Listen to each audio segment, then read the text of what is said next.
Big breaking చూస్తున్నాము. కాసేపట్లో BJP manifesto విడుదల చేస్తోంది. మేనిఫెస్టో విడుదల చేయబోతున్నారు ప్రధాని మోదీ, అలాగే అధ్యక్షుడు జేపీ నడ్డా. సంకల్ప పత్ర పేరుతోటి రూపొందించారు ఈ మేనిఫెస్టోను. మోదీ గ్యారంటీ 2047 పేరుతోటి దీన్ని రిలీజ్ చేస్తున్నారు. ప్రస్తుతం అధ్యక్షుడు నడ్డా మాట్లాడుతున్నారు. లైవ్ లో చూద్దాం. और इस कार्यक्रम में हम सबको आदरणीय प्रधानमंत्री जी का संबोधन सुनने को मिलेगा और संकल्प पत्र अगले 2024 से हम किस प्रकार से देश की सेवा प्रधानमंत्री मोदी जी के नेतृत्व में करेंगे, इसके बारे में हम सब लोगों को जानकारी मिलेगी। आज इस अवसर पर सबसे पहले तो मैं आदरणीय प्रधानमंत्री जी का आज के कार्यक्रम में आने के लिए हार्दिक अभिनंदन करता हूं और स्वागत करता हूं। प्रधानमंत्री जी जब भी पार्टी की कोई भी गतिविधि होती है, उस गतिविधि के साथ वो अपने आप को जोड़ते हैं और जैसा मैंने पहले भी कहा है कि तमाम प्रधान प्रशासक होने के नाते जिम्मेवारियों को निभाते हुए पार्टी उनकी हमेशा पहली प्रायोरिटी रही है और पार्टी को वो हमेशा जब भी हमने समय मांगा तो उनका मिला है। आज वो फिर इस चुनावी कार्यक्रम में और अन्य व्यस्तताओं के बीच में आप हम सब के बीच में हैं। आपका पुनः अभिनंदन और स्वागत है। आज भारत रत्न डॉक्टर भीमराव अंबेडकर जी की जन्म जयंती है। हम सब की ओर से उनको श्रद्धांजलि पूर्वक नमन। और हम सब जानते हैं कि डॉक्टर अंबेडकर जी ने अपना सारा जीवन सामाजिक न्याय के लिए पूरी ताकत के साथ सामाजिक न्याय की लड़ाई उन्होंने जीवन भर लड़ी। ऐसे डॉक्टर भीमराव अंबेडकर जी के रास्ते पर चलते हुए भारतीय जनसंघ से लेकर भारतीय जनता पार्टी हमेशा इस विचार को और सामाजिक न्याय की लड़ाई सत्ता में रहे तो भी और सत्ता में न रहे तो भी हमेशा इस सामाजिक न्याय की लड़ाई को हम सब लोगों ने लड़ा है। हम जानते हैं कि आज संकल्प पत्र को लोकार्पण होगा, लॉन्चिंग होगी,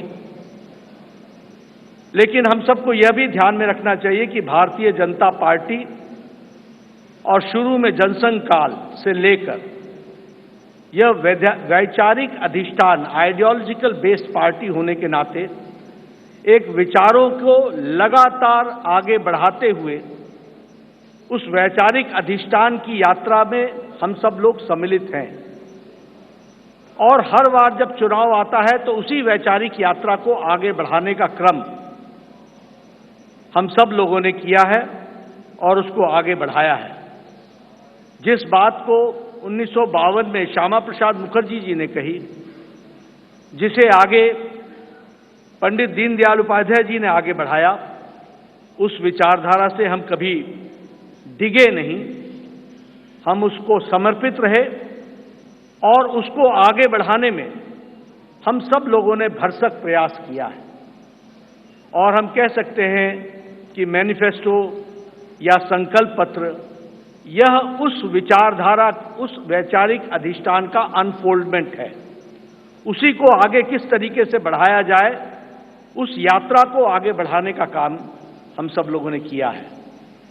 हम सब जानते हैं एक समय में हमने एकात्म मानववाद की बात कही, उसी को आगे हम लोगों ने जब हम सरकार में आए तो अंत्योदय के रूप में हम लोगों ने उसको स्थापित किया और प्रधानमंत्री मोदी जी ने उसको सरल भाषा में सबको समावेश करते हुए और सबकी भाषा में उसको सबका साथ, सबका विकास, सबका विश्वास, सबका प्रयास से जोड़ते हुए नीतियों को आगे बढ़ाने का काम किया।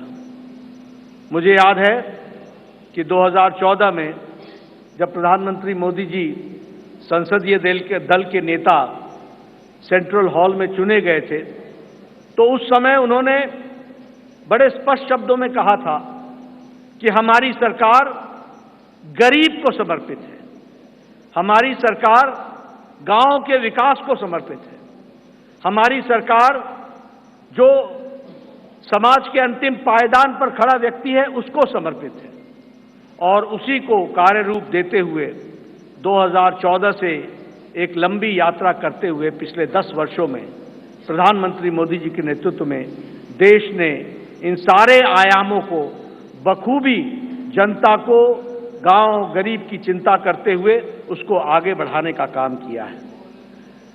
मित्रों, मैं यहां एक बात और भी कहना चाहता हूं कि जब देश की जनता क्लियर मैंडेट देती है तो नतीजे भी बड़ी स्पष्टता के साथ आते हैं। हम सब लोग जानते हैं कि 2014 में प्रधानमंत्री मोदी जी के नेतृत्व में हमारा वोट शेयर 31% पहुंचा, 282 सीटें हमने लोकसभा की जीती और 2019 में प्रधानमंत्री मोदी जी के नेतृत्व में हमने अपना ही रिकॉर्ड तोड़ा और हमारा वोट शेयर 37.3% तक पहुंचा और हमारा वो सीट शेयर 303 सीटें हम लोगों ने लोकसभा में जीती। हम ये कह सकते हैं कि इस क्लियर मैंडेट को प्रधानमंत्री मोदी जी ने गांव के लिए, गरीब के लिए, वंचित के लिए, दलित के लिए, हमारी महिलाओं के लिए, हमारे युवाओं के लिए, हमारे किसान भाइयों के लिए और हमारे वंचित भाइयों के लिए उनको समर्पित किया। और उसी तरीके से अगर मैं गांव की बात करूं तो आज गांव, मैं यहां प्रधानमंत्री जी थोड़ा समय जरूर लेना चाहूंगा, लेकिन मुझे याद है 1993 में मैं पहली बार विधायक बना था। उस समय हमें अपने विधानसभा क्षेत्र में लगभग 90% के गांवों को घूमने के लिए पैदल जाना पड़ता था। आज हम कह सकते हैं कि ग्रामीण सड़क 3,80,000 किलोमीटर की ग्रामीण सड़कें बनी हैं, ऑल वेदर रोड बना और ऑल वेदर रोड के माध्यम से पक्की सड़कें बनी। आज हमारे इलाकों में कोई ऐसा गांव नहीं रहा जहां हम पक्की सड़क से पहुंच नहीं सकते हैं। यह बदलता भारत की तस्वीर हमने देखी है। उसी तरीके से अभी 60,000 नए गांवों को पक्की सड़कों से जोड़ने का काम हुआ है और ऑल वेदर रोड्स बनी है। कभी हमने कल्पना नहीं की थी कि गांव का सशक्तिकरण होगा, कभी गांव में भी कोई ऑप्टिकल फाइबर पहुंचेगा, लेकिन आज मुझे खुशी है कि आपके नेतृत्व में 2 लाख पंचायतों को आपके नेतृत्व में ऑप्टिकल फाइबर से जोड़ दिया गया है और उनको भी इंटरनेट फैसिलिटीज के साथ जोड़ा गया है। गरीब कल्याण की बात करें तो एक समय में यह असंभव सी बात लगती थी कि हम गरीब तक अन्न पहुंचा सकेंगे, लेकिन आपने त्रासदी में भी अवसर ढूंढ करके प्रधानमंत्री गरीब कल्याण अन्न योजना की स्कीम को आगे बढ़ाया। 80 करोड़ की जनता को या तो 5 किलो गेहूं या 5 किलो चावल या 1 किलो दाल ये देने की व्यवस्था की। आज उसके कारण हम ये कह सकते हैं कि लगभग 25 करोड़ लोग, भारत की आबादी आज गरीबी की रेखा से ऊपर उठ करके अबव पॉवर्टी लाइन में आ गई, बिलो पॉवर्टी लाइन से निकल गई। ये भी हमारे ध्यान में। और इंटरनेशनल मॉनिटरी फंड के अनुसार अति गरीबी भारत में अब 1% से भी कम हो गई है, 0.08%, 7% पर लाकर के खड़ा किया है। उसी तरीके से आवास योजना मैं यहां बार बार सुनाता हूं और मुझे वो बार बार इच्छा भी होती है बताने की, क्योंकि वो धरातल की सच्चाई थी। एक समय में हमारे यहां हमारा ब्लॉक डेवलपमेंट ऑफिसर आके बताता था कि एमएलए साहब आपके यहां एक पंचायत में 2 इंदिरा आवास योजना मिली है, 2। अब बताओ इसको किसको दें? और मेरे लिए प्रश्न उठता था कि ये किसको दें, क्योंकि एक अनार 100 बीमार मैं किसको दूंगा? मैं बीडीओ साहब को कहता था कि आप ही तय करो कौन से मापदंड पर आप दे सकते हो। लेकिन आज 4 करोड़ प्रधानमंत्री आवास योजना में पक्के घर बन गए और आगे भी इस कार्य को आगे जारी रखा गया है। उसी तरीके से महिलाओं की चिंता की बात करें, आज जनधन खाते में 50 करोड़ में से 55.5% जनधन खाते महिलाओं के नाम पर खाते खुले हैं, यानी महिलाओं का सशक्तिकरण हुआ। यह भी हमें ध्यान में रखना चाहिए।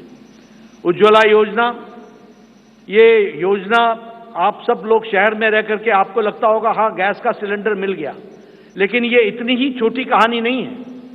हमारी बहनें गांव में 5 बजे सुबह उठती थी, जंगलों में जाती थी, लकड़ियां काटती थी, आ करके चूल्हा जलाती थी, फूकनी से फूक फूक करके चूल्हा जलाती थी, धुआं को अपने छातियों पर लेती थी, रेस्पिरेटरी सिस्टम डिसऑर्डर होता था और आंखों में पानी आता था और घंटों के बाद वो जाकर के चाय बना पाती थी। आज 5 मिनट के अंदर गैस के चूल्हे के कारण नारी सशक्तिकरण किस तरीके से हुआ, इस उज्ज्वला गैस के कारण, और 10 करोड़ से 11 करोड़ 10 करोड़ सिलेंडर्स इस तरीके से और गैस के कनेक्शन दिए गए। सबसे बड़ी बात है, मुझे याद है, मैं बताना चाहूंगा, जब मैं छोटा था और जब मैं कभी भ्रमण पर सुबह सुबह निकलता था तो मैं देखता था कि गांव की बहनें झुंड के झुंड सिर्फ अपने दैनिक नित्य क्रम के लिए नेशनल हाईवे से होते हुए गांव और खुले में उनको शौच जाना पड़ता था। दैनिक जीवन में अपने इस तरीके का जीवन देखती थी। सूर्योदय और सूर्यास्त का इंतजार करना पड़ता था। आज 11 करोड़ इज्जत घर बनाकर 11 करोड़ बहनों को इज्जत देने का काम और life with dignity, human dignity, women dignity, इसकी चिंता अगर हुई तो वो प्रधानमंत्री मोदी जी के नेतृत्व में हुई है, वो भी हम सबके ध्यान में है। जैसा मैंने कहा, आज हमारा वैचारिक अधिष्ठान, क्लियर मैंडेट के क्लियर रिजल्ट्स होते हैं और क्लियर मैंडेट आपने दिया, उसका क्लियर नतीजा निकला और वह नतीजा ये है, हमने 1951-52 में कहा एक देश में 2 निशान, 2 विधान, 2 प्रधान नहीं चलेंगे।